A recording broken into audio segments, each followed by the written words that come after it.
Do. What did I do? Ese basi ndihe kosa nagukoriye mbwira. Ebe. Hello? Yo. What did I do? Nirihe kosa nagukoriye mwana? It's my birthday. Uyu munsi ni isabukuru yanjye. Why are you doing this? Kuki uri kunkora ibintu nk'ibi koko yo? Did somebody tell you anything? Ese basi hari umuntu wabara kubwiye utuntu tw'utugambo tukaba twaraduteranyije yo? Hello? Hello?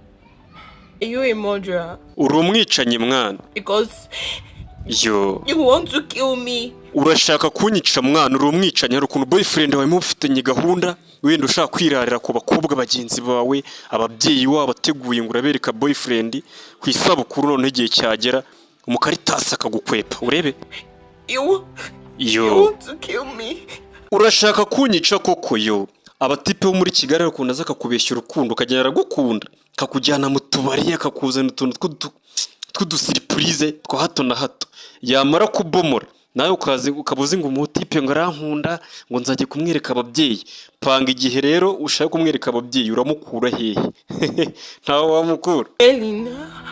Yo, kandi bahorana impamvu. What is it? Ariko se baby niki? What is it? Niki koko yo? Something bad can happen to me now. Nukuri uramutse utaje hari ikintu kibi cyaza kumbaho. This is like the worst decision you can ever make. Uyu niwo mwanzuro mubi waba umfatiye mwana wibinkora ndakwinginze yo.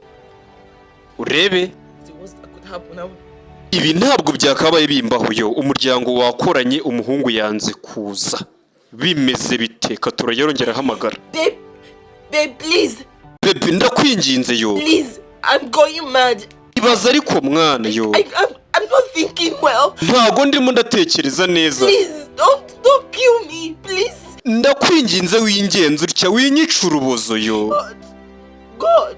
Nyagasani. God. Mana yanjye ibi ni iki? God. Yo. Ha. Ari wowe hano wakora iki? Mungire nanone kurasha abashiri banyu kandi ariko ifuroshiya inshuti zawe ziyibone. Usiga comment ari wowe wabigenza ute? Yeah.